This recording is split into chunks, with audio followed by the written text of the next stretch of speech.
आप सुबह उठते हैं और हर जगह एक ही खबर ट्रेंड कर रही होती है, 3 बड़े देशों का ऐसा ऐलान जिसने पूरी दुनिया में हलचल मचा दी। लेकिन असली सवाल ये नहीं कि फैसला क्या है, असली सवाल ये है आखिर ऐसा हुआ क्यों? क्या अचानक कुछ ऐसा बदल गया है दुनिया में जो सरकारों को इतने कड़े कदम उठाने पर मजबूर कर रहा है? और सबसे जरूरी, इसका असर आने वाले समय में कितना बड़ा हो सकता है? आज की वीडियो सिर्फ खबर सुनाने के लिए नहीं है। आज हम उस सच की परतें खोलेंगे जो अक्सर सुर्खियों के पीछे छुप जाता है। जरा कल्पना कीजिए, एक ऐसा नियम जो कपड़ों से शुरू होकर पहचान तक पहुंच जाता है, एक ऐसा फैसला जो इमारत से शुरू होकर विचारधारा तक बहस छेड़ देता है, और एक ऐसा कानून जो सीधे दुनिया की राजनीति को छूता है। ये सिर्फ फैसले नहीं होते, ये आने वाले समय के संकेत होते हैं।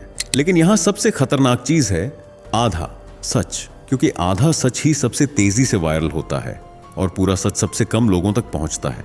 इस वीडियो में हम आपको वही पूरा सच दिखाने वाले हैं, बिना शोर, बिना एजेंडा, सिर्फ फैक्ट्स और उनका असली मतलब। जो बातें आपने सुनी हैं हो सकता है वो अधूरी हों, और जो आप अब सुनने वाले हैं वो आपकी सोच को झकझोर सकती हैं।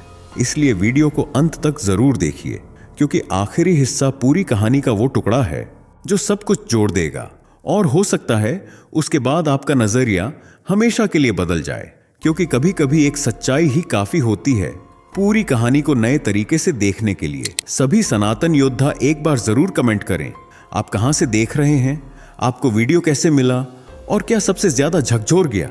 हम हर कमेंट पढ़ेंगे और दिल से रिप्लाई करेंगे। वो कौन से 3 देश हैं जिन्होंने मुस्लिम समुदाय पर कड़े नियम जारी किए हैं? क्यों फ्रांस में हिजाब पर बैन लगा दिया गया? हिजाब पहनने पर कितना जुर्माना भरना पड़ सकता है?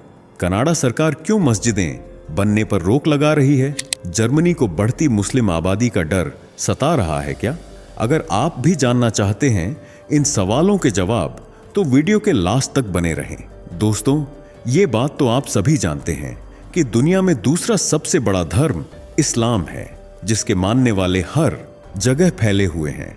पूरी दुनिया में आज मुसलमानों की कुल आबादी लगभग 2.06 अरब है, जो वैश्विक आबादी का करीब 25% से 26% हिस्सा है। इस्लाम फिलहाल दुनिया का सबसे तेजी से बढ़ने वाला प्रमुख धर्म है। प्यू रिसर्च सेंटर की रिपोर्ट्स के अनुसार अगर इसी तरह इस्लाम के फॉलोअर्स की गिनती बढ़ती रही तो इस सदी के अंत तक इस्लाम दुनिया का सबसे बड़ा धार्मिक समूह बन सकता है। इस बात का अंदाजा आप ऐसे लगा सकते हैं कि साल 2010 से 2020 के बीच मुस्लिम आबादी में लगभग 34.7 करोड़ यानी 347 मिलियन का इजाफा हुआ है, जो सभी धर्मों के फॉलोअर्स की आबादी को मिलाने के बाद भी कई गुना ज्यादा है। इतना ही नहीं, 2050 तक दुनिया में मुसलमानों की संख्या लगभग 2.8 अरब होने की उम्मीद है, जो वैश्विक आबादी का 30% होगा। वहीं 57 मुस्लिम देश ऐसे हैं जो इस्लामिक राष्ट्र हैं, यानी वहां शरिया कानून को फॉलो किया जाता है, और सबसे ज्यादा संख्या में मुसलमान रहते हैं, जिनमें पहला नाम है इंडोनेशिया, जहां 24.27 करोड़ मुसलमान हंसी खुशी रह रहे हैं और अपने मजहब को सबसे ऊपर रखते हैं। इसके बाद नाम आता है पाकिस्तान का, जो भारत का पड़ोसी होने के साथ साथ एक इस्लामिक मुल्क है, और यहां 24.07 करोड़ की आबादी के साथ मुस्लिम बसे हुए हैं, जो खुलकर इस्लाम का परचम बुलंद करते हैं। पर तीसरे नंबर पर जो देश है उसे देवों की भूमि कहा जाता है, लेकिन उसके बावजूद भी यहां 21 से 22 करोड़ लोग मुसलमान हैं। दरअसल हम बात कर रहे हैं भारत की, जहां इस्लाम दूसरा सबसे बड़ा धर्म है और मुसलमानों को अपने धर्म को मानने, रीति रिवाजों को खुलकर अपनाने की इजाजत मिली हुई है। यहाँ के लोग ईद, बकरा ईद, मुहर्रम, हर फेस्टिवल को एंजॉय कर सकते हैं। उन पर किसी तरह की कोई पाबंदी नहीं है। लेकिन हर देश भारत जैसा दिलदार नहीं है। कुछ ऐसी भी कंट्रीज हैं जहां की सरकार मुसलमानों का वहां रहना पसंद नहीं करती, और उन देशों में फ्रांस, अमेरिका और जर्मनी का नाम सबसे ऊपर आता है। एक तरफ जहां फ्रांस में मुसलमानों के लिए कड़े प्रतिबंध बनाए जाने की बात की जा रही है, तो वहीं कनाडा में उन्हें मस्जिद बनाने से रोका जा रहा है। वहीं जर्मनी की सरकार ने तो मुसलमानों के लिए एक ऐसा फैसला लिया है जिसने हर किसी को हैरान कर दिया है। लेकिन वो फैसला क्या है, और फ्रांस व अमेरिका क्यों मुसलमानों के खिलाफ खड़े हैं? ऐसा क्या किया है उन्होंने? इसके पीछे की सच्चाई जानने से पहले वीडियो को लाइक, शेयर करके हमारे चैनल को सब्सक्राइब कर लीजिए। दोस्तों, इन तीनों देशों ने मुस्लिम समुदाय के लिए जो कड़े फैसले लिए हैं, उसकी एक नहीं अनेक वजहें हैं। पहले बात करते हैं फ्रांस के बारे में, जो एक सेक्युलर रिपब्लिक कंट्री है और यहाँ की ज्यादातर आबादी ईसाई धर्म को फॉलो करती है, जबकि फ्रांस का दूसरा सबसे बड़ा धर्म इस्लाम है, जिसे मानने वाले लोगों की संख्या 60 से 70 लाख के बीच आंकी गई है और ये संख्या लगातार बढ़ रही है, जबकि ईसाईयत का प्रभाव कम हो रहा है। आपको जानकर हैरानी होगी कि फ्रांस में हर साल लगभग 4000 से 7000 लोग इस्लाम धर्म अपनाते हैं। इनमें से एक बड़ी संख्या उन लोगों की है जो पहले ईसाई थे या किसी भी धर्म को नहीं मानते थे, लेकिन वे भी अब इस्लाम कबूल कर रहे हैं क्योंकि वे ईसाई धर्म की आधुनिक शिक्षाओं से संतुष्ट नहीं हैं और उन्हें इस्लाम में एक सख्त अनुशासन और स्पष्ट जीवन दिखाई देता है। इसके अलावा इस्लाम में भाईचारे और समुदाय की भावना बहुत मजबूत है, जो अकेलेपन से जूझ रहे लोगों को आकर्षित करती है। धर्मांतरण करने वालों में श्वेत फ्रांसीसी यानी व्हाइट फ्रेंच नागरिकों की बढ़ती संख्या ने वहां की सरकार और समाज के एक वर्ग को चिंता में डाल दिया है। वे इसे फ्रांसीसी पहचान के लिए खतरा मानते हैं और इसी वजह से फ्रांस की सरकार मुसलमानों के खिलाफ खड़ी है और नए नियम लागू कर रही है। फ्रांस की सबसे बड़ी चिंता उसकी धर्मनिरपेक्षता को बनाए रखना है। सरकार को डर है कि कट्टरपंथी इस्लाम फ्रांसीसी मूल्यों से हटकर एक अलग समाज बना रहा है, जहां धार्मिक कानून देश के कानून से ऊपर माने जा रहे हैं। इसी वजह से फ्रांस ने एंटी सेपरेटिज्म लॉ बनाया है, जिसके तहत स्कूलों और सरकारी दफ्तरों में हिजाब या धार्मिक प्रतीकों पर रोक है। उन्होंने कई मस्जिदों और संगठनों को इस शक में बंद किया है कि वे कट्टरपंथ को बढ़ावा दे रहे हैं। फ्रांस की सरकार का कहना है कि उसने ये कदम सुरक्षा, सेक्युलरिज्म और सामाजिक संतुलन को बनाए रखने के लिए उठाया है, ताकि समाज में कोई भी समूह अपनी पहचान को कानून से ऊपर न रख सके। बता दें, इससे पहले भी फ्रांस ने हिजाब को लेकर पिछले कई वर्षों में समय समय पर कई कड़े कानून बनाए हैं। सितंबर 2004 को लागू हुए इस कानून के तहत सरकारी स्कूलों में कॉन्स्पिक्यूअस धार्मिक प्रतीकों को पहनने पर पूरी तरह रोक लगा दी गई। इसमें हिजाब के साथ साथ सिख पगड़ी, यहूदी किप्पा और बड़े क्रॉस भी शामिल थे। इसके अलावा 11 अप्रैल 2011 को फ्रांस यूरोप का पहला ऐसा देश बना जिसने सार्वजनिक स्थानों, सड़कों, पार्कों और सार्वजनिक परिवहन पर चेहरा ढकने वाले नकाब या बुर्के पर पूरी तरह प्रतिबंध लगा दिया। इसका उल्लंघन करने पर जुर्माने का प्रावधान रखा गया। अगस्त 2023 में फ्रांसीसी शिक्षा मंत्रालय ने सरकारी स्कूलों में अबाया पहनने पर भी रोक लगा दी, क्योंकि इसे धार्मिक पहचान का प्रतीक माना गया था। इतना ही नहीं, पेरिस में 2024 ओलंपिक के दौरान फ्रांस सरकार ने अपनी फ्रांसीसी महिला एथलीटों के हिजाब पहनने पर भी रोक लगा दी थी, जबकि बाकी देशों की महिला एथलीटों को इसकी इजाजत थी। अगर कोई महिला इस रूल को तोड़ती है तो उसे 150 यूरो लगभग 13,500 रुपये तक का जुर्माना देना पड़ सकता है। जुर्माने के साथ साथ उसे सिटीजनशिप कोर्स की क्लास लेने का ऑर्डर भी दिया जा सकता है, जहां फ्रेंच रिपब्लिक के मूल्यों को सिखाया जाता है। अगर कोई पुरुष किसी महिला को चेहरा ढकने के लिए मजबूर करता है तो उसे 30,000 यूरो करीब 27 लाख रुपए का भारी जुर्माना और 1 साल की जेल हो सकती है। हालांकि स्कूलों में सीधा जुर्माना नहीं लगता।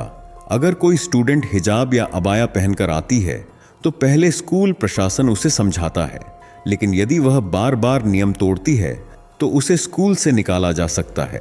दरअसल सरकार का कहना है कि कॉलेज और यूनिवर्सिटीज धर्म से पूरी तरह मुक्त होने चाहिए। इसीलिए स्कूलों में हिजाब, अबाया या किसी भी बड़े धार्मिक चिन्ह पर पाबंदी है, ताकि बच्चे स्कूल में सिर्फ एक स्टूडेंट बनकर रहें, किसी धर्म के अनुयायी नहीं। जो लोग सरकारी नौकरी करते हैं, जैसे पुलिस या टीचर, उन्हें ड्यूटी के दौरान न्यूट्रल दिखना चाहिए। उनके पहनावे से किसी धर्म का पता नहीं चलना चाहिए। इसके अलावा चेहरे को पूरी तरह ढकने को लेकर सरकार का कहना है कि यह सुरक्षा के लिए खतरा है और महिलाओं की आजादी के खिलाफ है। साथ ही खेल के मैदान पर भी धार्मिक पहचान के बजाय खेल और न्यूट्रलिटी प्रमुख होनी चाहिए।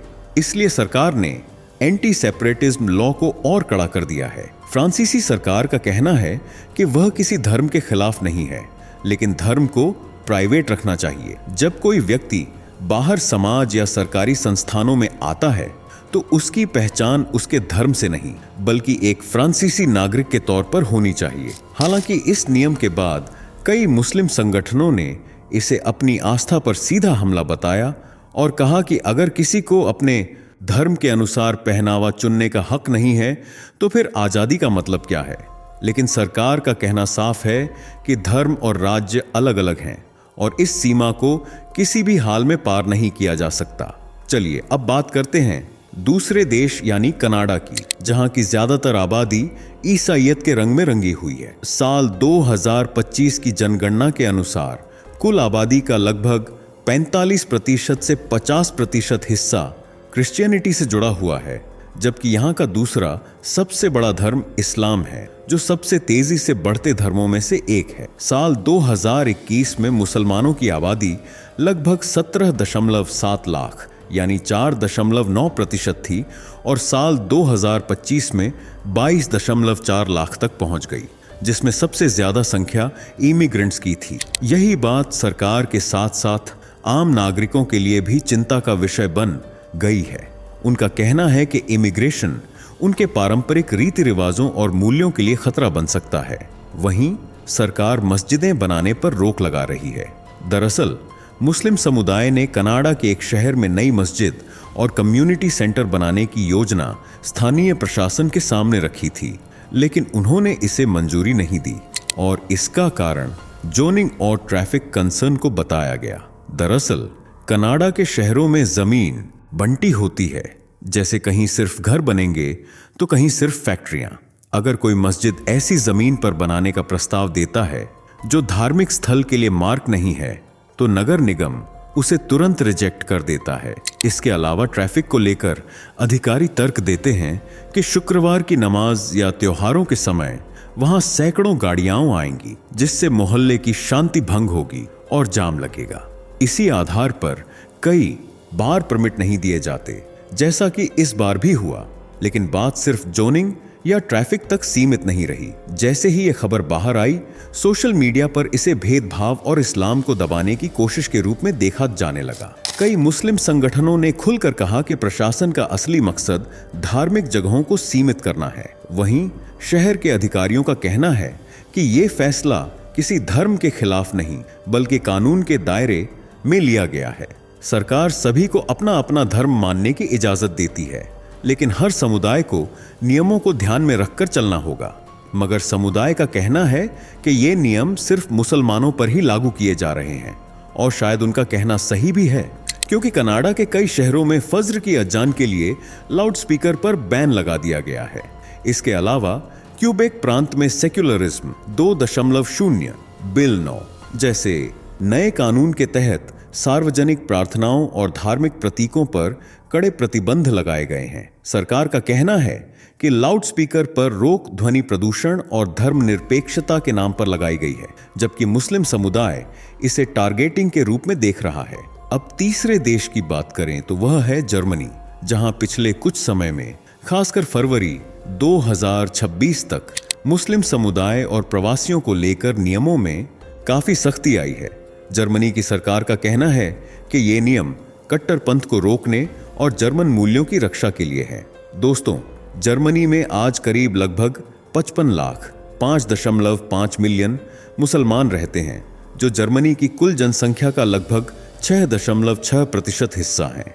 यहाँ की मुस्लिम आबादी में सबसे बड़ा समूह तुर्की मूल के लोगों का है। इसके बाद सीरिया, उत्तरी अफ्रीका, दक्षिण पूर्वी यूरोप और अफगानिस्तान का स्थान है। जर्मनी में इस्लाम सबसे तेजी से बढ़ने वाला धार्मिक समूह है, जिसकी वजह इमिग्रेंट्स हैं, जहां मुस्लिम परिवारों में बच्चों की औसत दर लगभग 2.6 है। वहीं गैर मुस्लिम जर्मन परिवारों में लगभग 1.6 है, जिस वजह से मुस्लिम आबादी लगातार बढ़ रही है, जबकि जर्मन नागरिकों की संख्या घट रही है और यही बात सरकार को खल रही है। उन्हें अपनी सांस्कृतिक पहचान और सुरक्षा की चिंता हो रही है। सरकार को डर है कि अगर मुस्लिम आबादी तेजी से बढ़ती रही और वे लोग जर्मन या फ्रांसीसी संस्कृति जैसे भाषा, रहन सहन और कानून को नहीं अपनाएंगे तो समाज दो हिस्सों में बंट जाएगा और बाहरी देशों जैसे ईरान या तुर्की की फंडिंग से चलने वाले कट्टरपंथी संगठन वहां के युवाओं को भड़का सकते हैं, जिससे देश की सुरक्षा को खतरा हो सकता है। इसीलिए सरकार कड़े नियम लागू कर रही है। जर्मनी ने अपने नागरिकता कानून में एक ऐतिहासिक बदलाव किया है।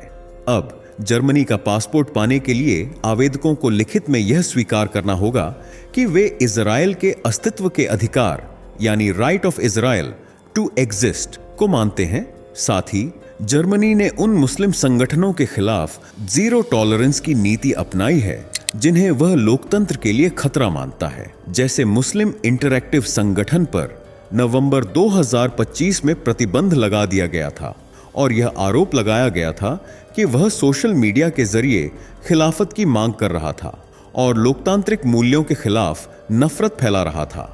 इसी तरह इस्लामिक सेंटर हैम्बर्ग पर भी जुलाई 2024 में ईरानी प्रभाव और कट्टरपंथी विचारधारा फैलाने की वजह से बैन लगा दिया गया था।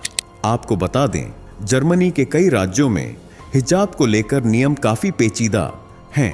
2000 के दशक की शुरुआत में स्कूलों में शिक्षकों के हिजाब पहनने पर रोक लगा दी गई थी, जिस पर सरकार का कहना था कि शिक्षकों को न्यूट्रल दिखना चाहिए ताकि वे बच्चों पर किसी धर्म का प्रभाव न डालें। लेकिन क्या सच में ये सभी देश सिर्फ अपनी सांस्कृतिक पहचान को सुरक्षित रखने के लिए ये कदम उठा रहे हैं या इन्हें मुसलमानों की बढ़ती आबादी से डर लग रहा है? ये आप हमें कमेंट में बताएं। वीडियो को लाइक शेयर करके हमारे चैनल को सब्सक्राइब कर लीजिए। मिलते हैं अगली वीडियो में, तब तक के लिए बाय बाय।